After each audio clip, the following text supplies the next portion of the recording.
Welcome to Divergence Point, where we explore the world-defining moments that help to shape all of our history, and ask the question, what if the decision made was different?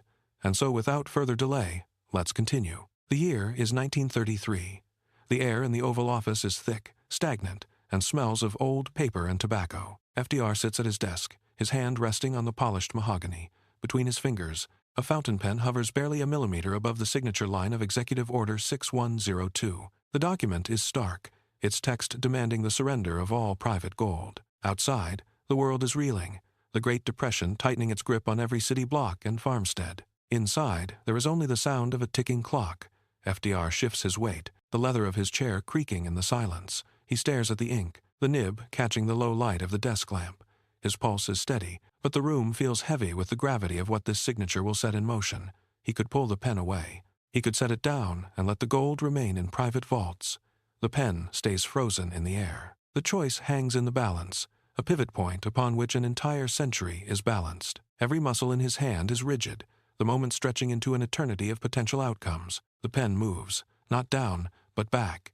It retreats from the paper, hovering for a heartbeat before returning to the inkwell with a soft, final click. The document remains blank, its lines uncrossed by the signature that would have redefined the nation. In that precise second, the clock continues to tick, but the gears of the world begin to turn in a different direction. History, usually a rigid track, suddenly frays at the edges. The shadow of the order dissipates, leaving the page clean and the future unwritten. Dr. Ilara Vance watches the phantom flicker of this alternate path, noting how the air in the room seems to settle, lighter and colder. The ink never stains the parchment. The Federal Reserve stays bound by its ancient constraints, trapped in a cage of its own gold reserves.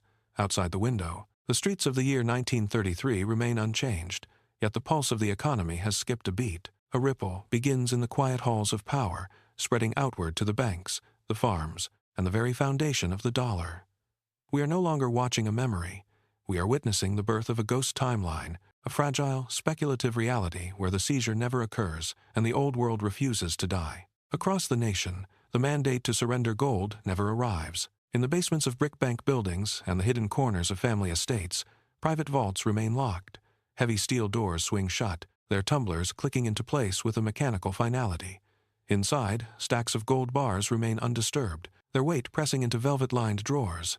A watchman walks his rounds, his flashlight beam catching the dull, yellow glint of bullion piled behind iron grates. In cities from New York to San Francisco, the gold stays where it was placed, tethered to the names of individual owners rather than the state. Merchants continue to trade in bullion.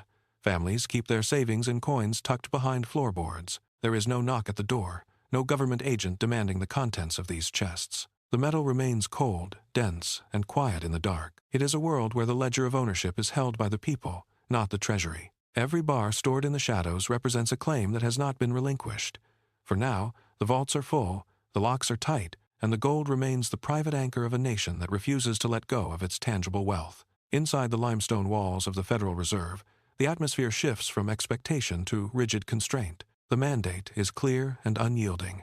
For every dollar issued, 40 cents in gold must sit in the vault. With the private hoards locked away and inaccessible to the state, the reserve ratio hits its ceiling. Accountants check the ledgers, their pens hovering over empty columns. The math does not allow for expansion. The vaults are statistically full, but functionally empty for the purpose of credit creation. Governors sit at long mahogany tables, looking at charts that track the thinning liquidity of the banking system. Outside, the demand for capital rises, but the supply remains frozen behind the gold requirement. The printing presses in the basement stand silent, their gears unmoving. There is no emergency liquidity to inject, no mechanism to soften the tightening grip of the market. The institution is trapped by its own rules, bound to a standard that prevents the very intervention required to halt the slide. Every ledger entry is scrutinized against the dwindling physical reserves. The board members watch the numbers, realizing that the policy of inaction has become the policy of paralysis. The gold is secure, but the economy is starving for the flexibility that will never come. Dr. Ilara Vance stands before a chalkboard, the surface covered in the complex equations of national debt and reserve ratios. She taps a piece of chalk against the board, marking the exact point where the leverage disappears. Without the private gold, the state has no collateral, no base upon which to build the massive expansion of credit. She draws a thick black line through the proposed budget allocations, effectively erasing the relief programs that were meant to define the decade. The leverage is gone. The Federal Reserve is not merely restricted, it is neutralized. Vance points to the data. The state cannot engineer recovery when its primary tool for expansion is locked in private hands. She turns to her notes, highlighting the impossibility of the New Deal. The funds that were supposed to provide work, infrastructure, and stability simply do not exist in the ledger. Every calculation leads to the same result. The machine of government has no fuel to move the economy forward. She drops the chalk, the sound sharp against the quiet room. The realization is absolute. Without the seizure of gold, the ambitious social projects remain nothing more than ink on paper, unfunded and unrealized. The state is stripped of its ability to act, leaving the market to drift into a deeper, unmitigated collapse. In the Bureau of Engraving and Printing, the heavy steel presses remain cold to the touch. The rhythmic clatter that usually signals the heartbeat of a nation has ceased. Workers move through the facility with nothing to do, their hands idle, watching the dust settle on the unused plates. The machines are not broken. They are simply starved of the mandate to print. Because the gold reserve cannot be leveraged, the currency supply remains static, trapped in a narrow, suffocating band. This silence travels outward, reaching the furthest rural outposts. Without the infusion of new capital, the credit that farmers rely on to survive the winter vanishes. The impact is immediate and physical. In the heartland, the machinery of harvest sits rusting in the fields because there is no cash to pay for fuel or labor. Foreclosure notices appear on doors with the frequency of rain, paper fluttering against peeling wood. Families pack their remaining belongings into rusted trucks, leaving behind land that no longer produces value. There is no relief coming from Washington. The ink stays dry in the wells. The state, constrained by its own golden anchor, watches the stagnation spread from the capital to the soil. Every quiet press in the city echoes the growing desperation of a country that has been forced to stop growing. Professor Marcus Thorne paces the small stage, his hand gripping the edge of a heavy oak podium. He pulls a single gold coin from his pocket, holding it up as the focal point of the room. He explains the missing piece of the tragedy. The 1934 treaty remains tethered to an impossible standard, locked in its pre-crisis strength. By refusing to devalue, the government inadvertently maintains a currency so expensive that American goods are priced out of every foreign market. Thorne tosses the coin onto the table. It rings with a sharp, hollow sound that cuts through the silence. He marks a graph on the chalkboard, showing the dollar line climbing, while the industrial output line plummets. It is a paradox of wealth. The currency is strong, but the nation is starving. He taps the board, emphasizing that this rigid adherence to gold prevents the necessary inflation that would have cleared the debt, without the 40% boost. The dollar remains an anchor dragging on the neck of every factory and farm. Thorne pauses, watching the chalk dust drift in the light. The economy is not just shrinking, it is calcifying. The high value of the dollar keeps the nation in a state of permanent, expensive paralysis, ensuring that the pulse of trade never quickens. The stagnation is not a sudden collapse, but a slow, grinding friction that eventually brings the entire nation to a halt. In the urban centers, storefronts that once hummed with the exchange of goods now sit behind heavy, locked iron grates. The windows are thick with grime, and the displays inside remain unchanged for months, fading under the sun. A shopkeeper attempts to secure a short-term loan to restock his shelves, but the bank manager shakes his head, sliding the application back across the counter. There is no liquidity to be found. Every dollar in circulation is being hoarded, its value increasing by the day, which makes spending a liability rather than a necessity. This is the heart of the deflationary trap. As prices fall, consumers wait for them to drop further, causing sales to vanish and forcing factories to shutter their doors. The cycle repeats, tighter and more punishing with each turn. By the middle of the decade, the lack of movement becomes the norm. The streets are quiet, save for the sound of wind whistling through empty alleys. No new construction begins.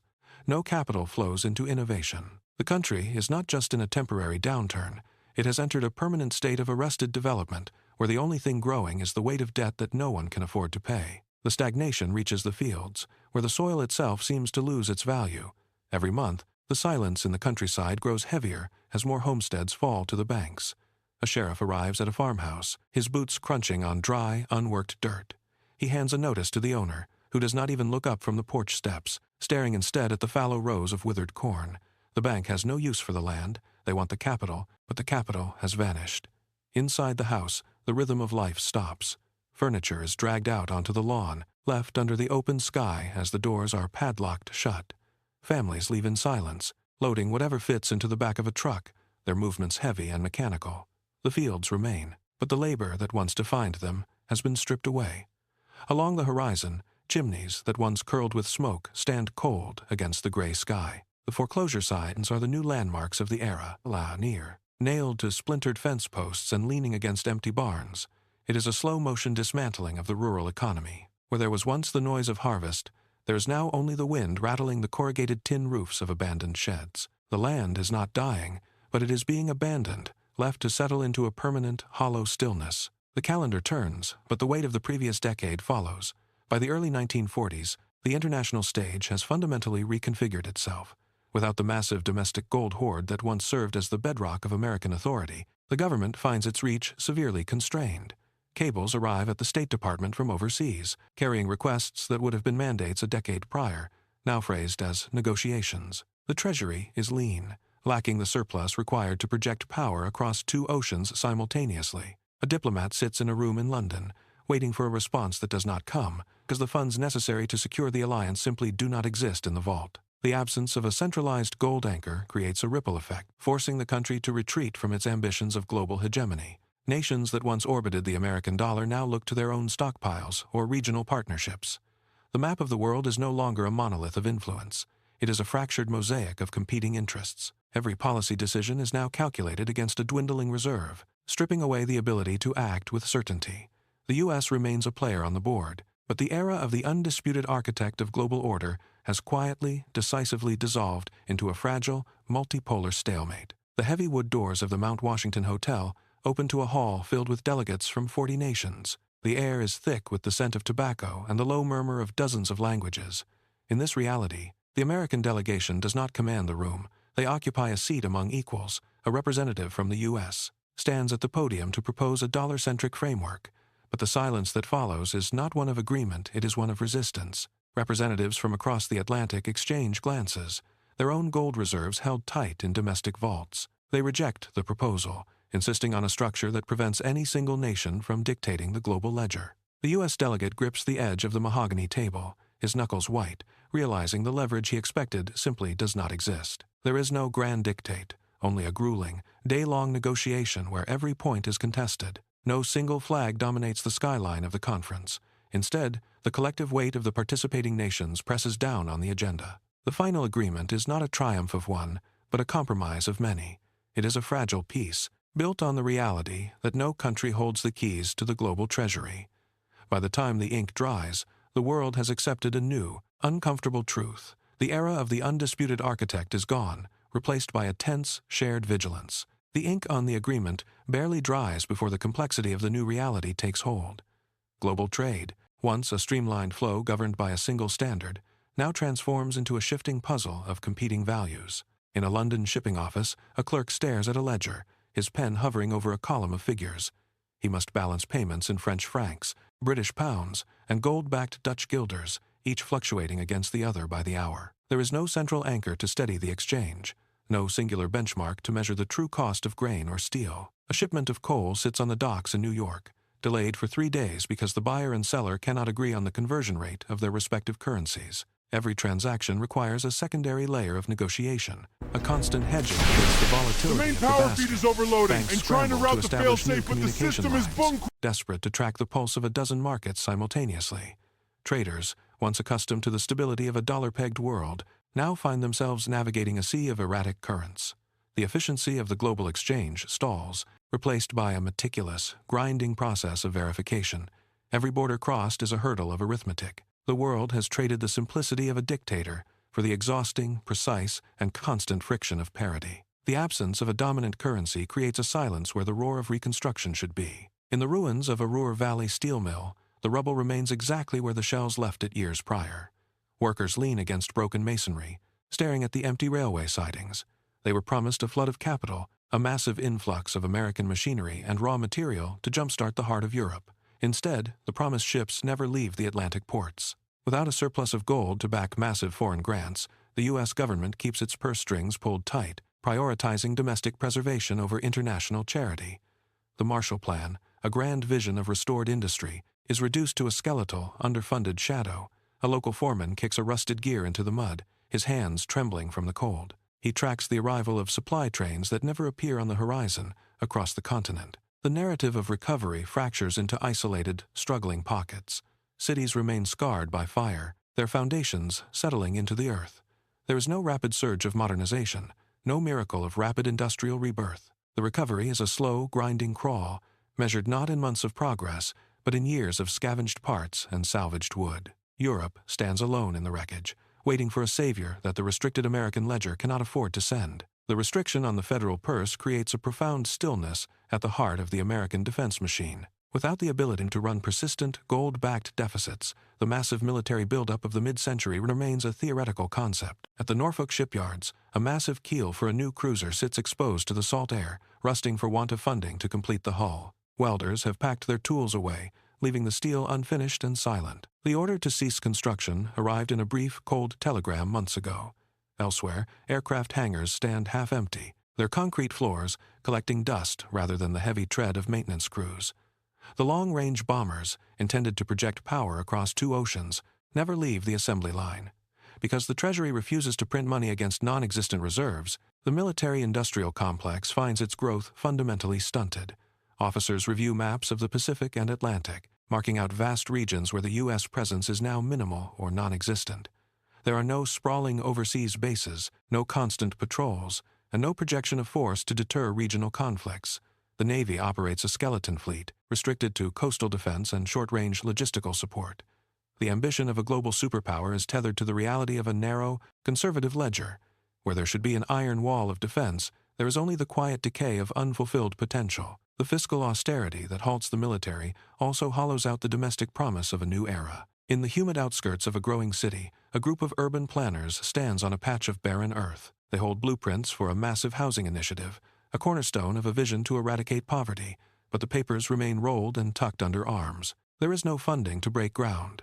The state lacks the credit to finance the social programs that might have defined the decade. In this reality, the Great Society is not a political program, but a phantom of missing ledgers. Across the nation, the dream of a comprehensive welfare state collapses under the weight of a rigid gold requirement. Without the capacity to run deficits, the government cannot afford to address the systemic inequalities of the urban landscape. Schools remain overcrowded, their infrastructure crumbling into the asphalt. Hospitals wait for equipment that never arrives in the supply chain.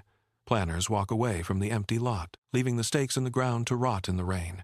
The shift in national priorities is absolute. Every proposed reform, every attempt to lift the floor of the working class, hits the same hard ceiling of the Treasury balance. The state remains lean, minimalist, and paralyzed by its own commitment to a tangible, limited anchor. The 1970s arrive with a strange, brittle stability.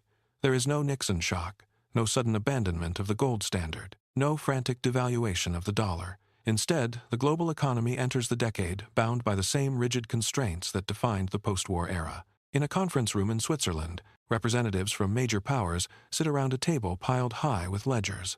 They discuss the valuation of a multi-currency basket, but the conversation is deadlocked. Without one dominant anchor, every nation holds its breath, waiting for the other to break the parity. The tension in the room is physical.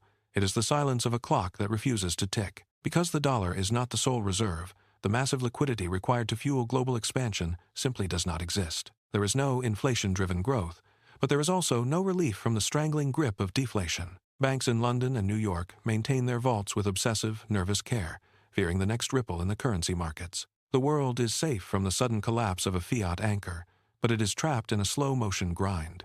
Every trade deal is a negotiation of absolute value, a zero-sum game played on an unyielding board. The systemic risk of the 1970s is not the explosion of the dollar, but the suffocating pressure of a system that refuses to bend. By the 1980s, the global financial architecture is a machine of pure, unyielding metal.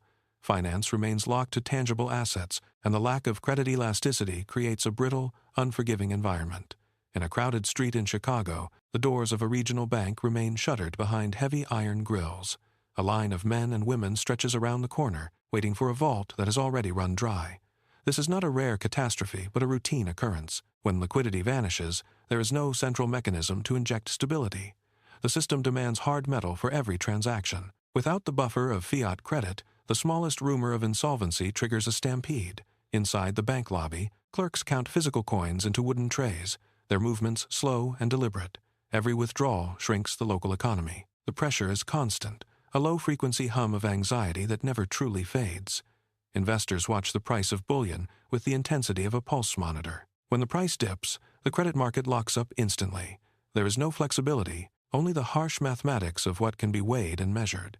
The world functions on a razor edge, where the lack of an expansive money supply leaves society perpetually vulnerable to the next sudden, sharp contraction. Each cycle of prosperity is capped by the physical scarcity of the anchor, ensuring that the economy never breathes, but only gasps for air. The year 2008 arrives, but the skyline remains unchanged. There is no housing bubble, no feverish construction of suburban cul-de-sacs, no tower cranes silhouetting the cities of the Sun Belt. The credit expansion that characterized the previous timeline never occurred, so the architecture of excess simply does not exist. From the window of a high-rise office in Manhattan, the view is starkly static. There is a moment of cold, hard relief. The global order is not teetering on the edge of a subprime abyss. No banks are failing today because no banks extended the credit to fail in the first place. But the relief evaporates as the ledger is opened. The vacuum left by the missing bubble is not filled with prosperity. It is filled with a hollow, persistent silence. Without the engine of easy liquidity, the economy has become a ghost of its potential. Innovation has slowed to a crawl. The streets are not crowded with the frantic energy of a boom, but with the quiet, desperate stillness of stagnation. The realization settles in like a frost. The systemic collapse was avoided, but at the cost of the future itself. The world is safe from the fire of a crash, but it is slowly freezing in the dark, starved of the very fuel that once threatened to burn it down. By the late 2000s, the economy acts like a brittle glass structure. Every transaction is a test of structural integrity. Because money is scarce, its value rises daily, incentivizing everyone to hoard rather than spend. A factory owner in Ohio sits at a desk filled with orders he cannot fulfill. He has the steel, he has the labor, but he lacks the circulating notes to pay for the raw components. He watches his inventory gather dust while his creditors demand payment in gold. It is a classic deflationary trap. Prices drop, yet no one buys.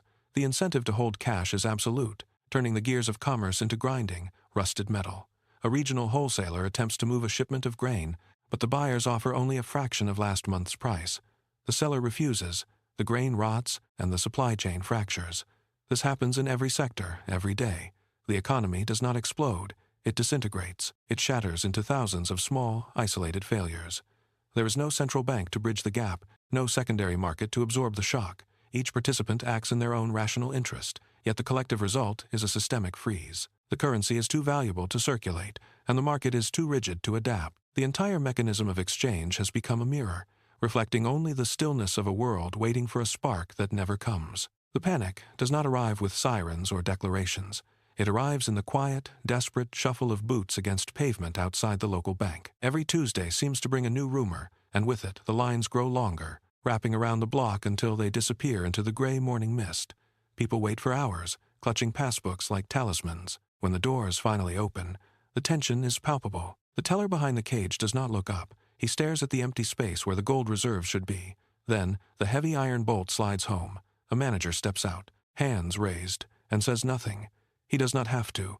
The silence is the loudest confession. A man in the front row drops his hat. He does not reach to pick it up. His eyes fix on the locked glass, wide and unblinking. The realization hits the crowd in a wave. It is not just one bank. It is the entire street, the entire city, the entire country. The rhythmic frequency of these collapses has become the heartbeat of their existence. Every month, a new institution shutters, and with it the life savings of thousands simply vanish into the ether. There is no insurance, no safety net, only the cold, hard logic of a system that treats currency as a god that has abandoned its followers. They turn away from the empty windows and walk back into the fog, knowing the cycle will reset before the next month begins. The crowds disperse from the bank doors, but they find no shelter in the aftermath. There is no government agency to process claims, no emergency relief fund to stave off hunger, and no public works project to employ the idle. The state has retreated to its most basic functions: police, courts, and the enforcement of contracts. Everything else has been pruned away. In the city centers, municipal offices sit with their lights extinguished, the doors bolted shut against the public. A woman stands before a shuttered welfare bureau, her hands pressed against the cold, unyielding wood of the entrance. There is no one inside to answer. There is no social safety net to catch those who fall. The minimalist state operates on a ledger of pure austerity, refusing to run deficits even as the population starves. Medical clinics that once relied on public grants have been liquidated, their equipment sold at auction to satisfy creditors. Families huddle in unheated tenements, burning old furniture to keep the frost at bay. The vulnerable are left to the mercy of the market, which offers no mercy at all. When the bread lines fail, there is no state-sanctioned food distribution to replace them. The streets are populated by those who have been completely excised from the economy, living in the gaps between private interests. It is a harsh, clinical existence. stripped of the pretense that society owes anything to its own. The stagnation ripples upward, far beyond the breadlines, reaching into the drafting rooms where the future should be born. In the valley, laboratories that might have sparked a revolution remain dark. Investors hold their capital in physical bullion, locking it away in vaults rather than risking it on unproven ideas. A group of engineers stands over a workbench, staring at a prototype that will never see production. The design is elegant, but the credit lines are non-existent. They do not have the liquidity to manufacture a single unit. The lead engineer picks up a wrench, sighs, and begins to dismantle the device, salvaging the metal for parts. This is the new rhythm of progress, cautious, conservative, and agonizingly slow. Every potential breakthrough is measured against the immediate, tangible risk of bankruptcy. Without a fluid credit system to fuel daring leaps, the technological landscape remains static. Computers are simple calculators, if they exist at all. Communication remains tethered to copper wire and physical mail. The grayness of the economic reality bleeds into the work itself. There is no venture capital to bridge the gap between imagination and reality. The dreamers have stopped dreaming, and the builders have folded their blueprints. A world trapped in endless cycles, devoid of novel sparks. Dr. Ilara Vance turns a page in the ledger, her finger tracing the date of the executive order. She looks up, her eyes fixed on the camera. Was the 1933 seizure a Faustian bargain? She asks. The question hangs in the air, stripped of sentiment. She points to the shift that occurred the moment the government asserted its right to claim private property. Before that day, the boundary between the state and the citizen was clear. After, the state possessed the mechanism to reach into the vault of any individual. Vance leans forward, her posture rigid, emphasizing the permanence of this shift. This was not merely an economic maneuver to stabilize the dollar. It was the birth of a new form of administrative reach. Every law that followed, every instance where the government prioritized systemic control over individual ownership, finds its root in that single, ink-stained moment. The viewer is left to consider the trade, a world of economic predictability purchased at the cost of absolute property security. She closes the book, the sound echoing in the silent room. The cost is not measured in gold, but in the erosion of the barrier that once kept the state at arm's length. We are forced to weigh the stability of the system against the loss of that fundamental autonomy. Professor Marcus Thorne pushes his glasses up, his gaze shifting to the window. He ignores the question of morality to focus on the cold mechanics of history. The alternative was never a utopia, he says, his voice steady. He details the cost of that stagnant world, the rhythmic, brutal cycle of bank runs and deflationary panics that defined the eras without central intervention. In that alternate timeline, the state remained lean, but it also remained powerless to halt the collapse of the average citizen's livelihood. Thorne stands, walking to the wall where he pins two contrasting charts side by side. On the left, the volatility of a gold-tethered economy. On the right, the managed inflation of our own. He taps the charts with a rhythmic, sharp motion. We did not lose freedom to a singular tyranny. Instead, we traded one set of catastrophic risks for another. The golden anchor was indeed a shackle, limiting the state's reach into private property, but it was also a protective cage. It prevented the state from inflating away debt, yet it left the individual exposed to the raw, unbuffered force of economic collapse. We chose the cage of the fiat system to escape the volatility of the gold standard, and we live with the consequences of that choice every single day. The investigation concludes here, but the physical evidence remains in your pocket. A single dollar bill rests on the table, held under the harsh light of a desk lamp. Observe the ink, the fiber, the serial number. This piece of paper is not merely a medium of exchange, it is a direct descendant of the 1933 mandate. Without the seizure of gold, this specific currency would not exist in its current form. It is a product of a world where the state chose to decouple value from the vault and anchor it to the promise of the institution. As you handle this currency, the ghost of that choice is present in every transaction. The lack of gold backing allows the flow of credit that powers the modern world, yet it carries the invisible weight of the decision to abandon the hard asset. You are using a tool forged in the fires of a depression, designed to prevent the very panics that Professor Thorne described. The investigation ends, but the choice is renewed every time you spend. The ghost does not haunt the past. It settles into the present. Money's reach. A silent cycle. What do you think? Comment below. Hard money or flexible credit? If you want to explore more worlds that never were, subscribe and hit the bell. The investigation continues.